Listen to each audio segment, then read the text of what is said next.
Hello and welcome to this short presentation from myself.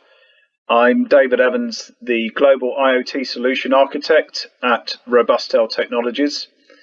And today we're going to talk about smart roaming, a slightly different side of the technology in LoRaWAN and LoRaWAN gateways, but hopefully something that could prove to be very useful if cellular backhaul becomes a critical part of your next project.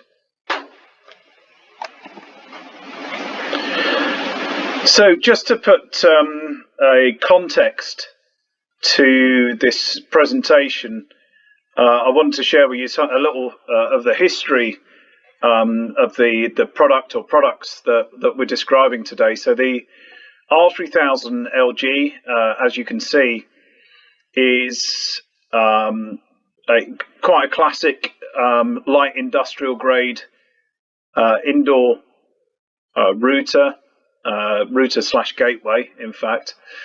And its history is as a router for six to 7 years now. It's been part of Robustel's portfolio, and it was about 3 or 4 years ago that the add-in of an SX1301, the Semtech 8-channel chip, having RobustOS, which is the operating system we'll come on to a little bit more, that gives you the R3000 LG. And I think by already having tens of thousands of 3G as it was, or 4G routers in the same style,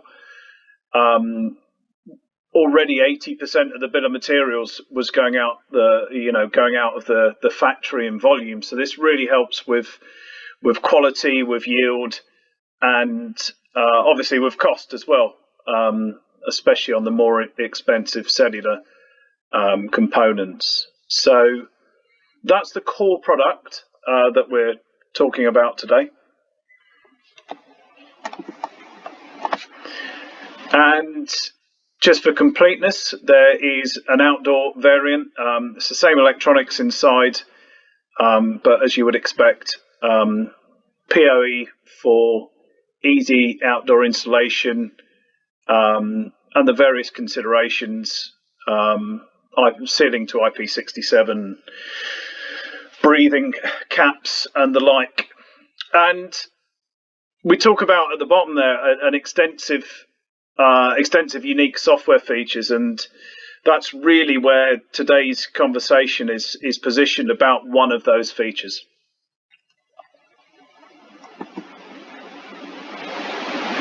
So within all of the Robustel products, there is a Linux-based operating system called RobustOS, and it was developed around 5 or 6 years ago in-house at Robustel HQ.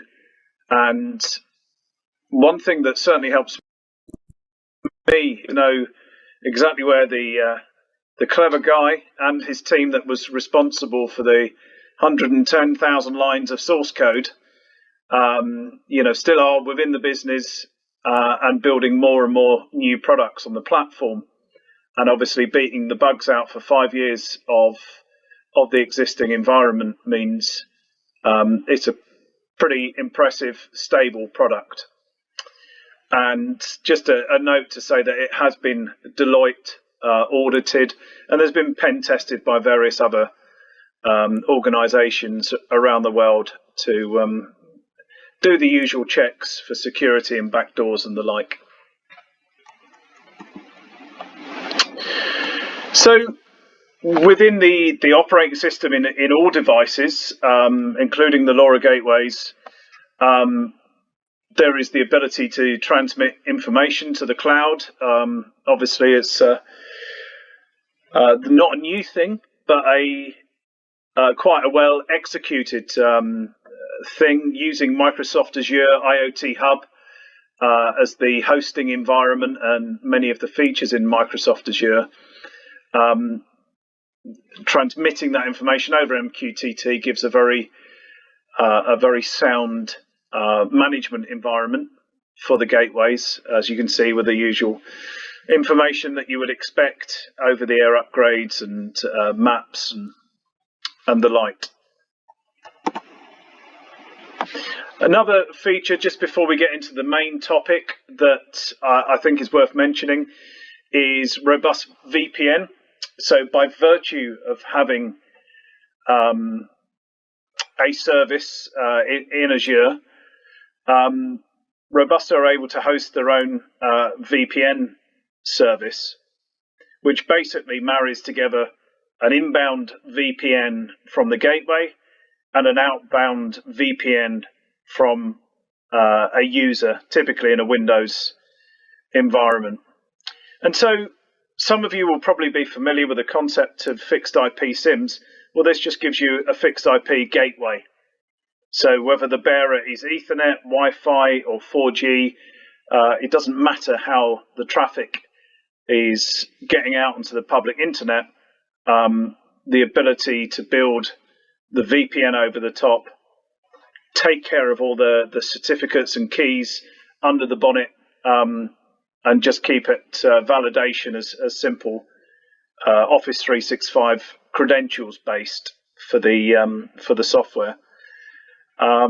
Not important to everyone, but certainly if you want to do maintenance with a gateway or gateways regularly, or if you want to talk to something connected to the gateway, so an Ethernet or a serial device as part of the overall deployment, if it's not just 868 or 915 meg radio, if there's wired devices as well, it could prove to be very useful. So this is just to give you a flavour of some of the things that have been evolving in RobustOS. But the one we're covering today is smart roaming.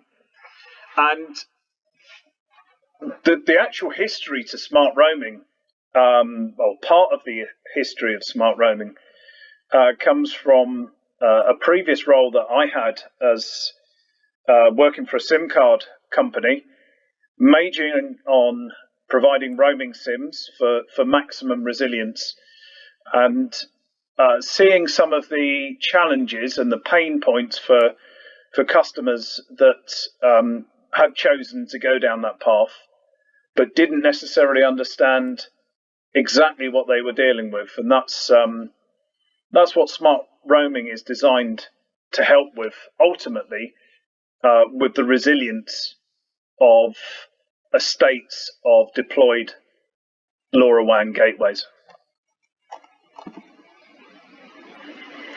So why are we talking about this today? I thought it was very important to put a context to this presentation, and it's really, really simple, but often glossed over or ignored or not considered, is that 3G, 4G comms from a gateway can be a fairly significant point of failure. So as you can see in the picture, if you lose the backhaul, in most integrations, or in many integrations, certainly using a standard LoRaWAN network server in the cloud, you can lose everything, or certainly everything from one site. So it's important to make the backhaul as resilient as possible. And that is why we're talking about smart roaming today. So I was hoping to do a live demo, but because it's not a long session at all, and some of this takes time, I thought I would take some screenshots so we can move through it at a good pace. So when the gateway boots, as you can see, the status of smart roaming is scanning, and the operator selection mode is pending. Now, these are terminologies that, for brevity, won't be covered in the full, won't be covered today, but we do have an extensive white paper we'll allude to at the end that can give you the detail if this is the sort of subject that represents value in your deployments. So the first thing that the device will do is populate the operator list. So this is done at boot time. It will cost about 1.5 minutes. for that to be performed and populated. And you'll notice the status against all these networks is visible. And that's important. It's not a technical terminology, but they're all, from a radio perspective, they are visible from that location. And I say that because not all roaming SIMs provide all network connections for commercial reasons, typically. So that's what's visible. And then a little longer, you'll see the elegance of smart roaming is to leave the operator selection mode as automatic for as much as possible. And again, this is described in the white paper that you can follow up with. And if you are involved in cellular comms, whether it's LoRa or not LoRa, I think is a very good read. I highly recommend you have a look. So you can see that it's connected, it's on automatic, we've got good signal strength, reasonable latency, and no packet loss. So it's just going to stay there and do what it does. And 95% of the time, a roaming SIM and a gateway will perform like this. But in the instance that it doesn't, and it is quite a hard thing to manually recreate, that's why this is not quite a perfect example here.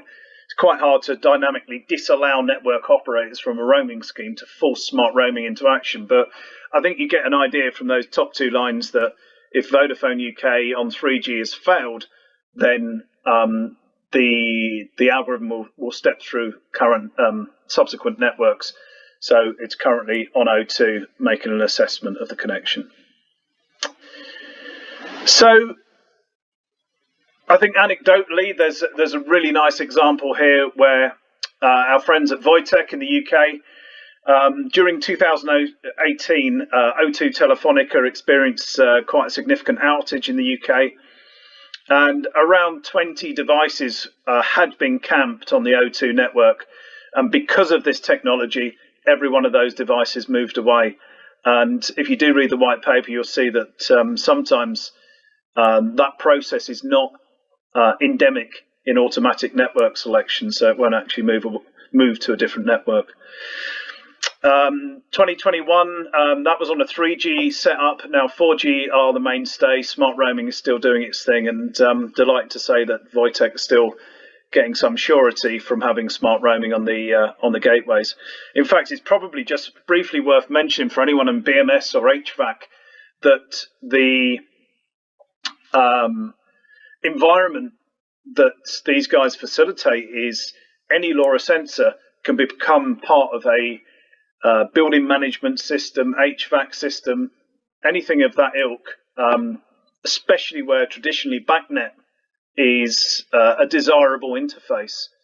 So a LoRa sensor can become a BACnet object in that environment, and we're very proud to be part of that really quite complex, clever and powerful solution provided by the guys at Voitech using their SiteLink product. And so time is nearly up. It went very quick, but hopefully you get an idea of what we're trying to offer here is improved resilience for your backhaul, and highly recommend you go to robustel.com, download the white paper from the resources section on the left hand side if you want to get more information, or of course you can speak to myself or any of the Robustel team if you want to learn more about the technology or how you might trial it. Thanks very much. Bye for now.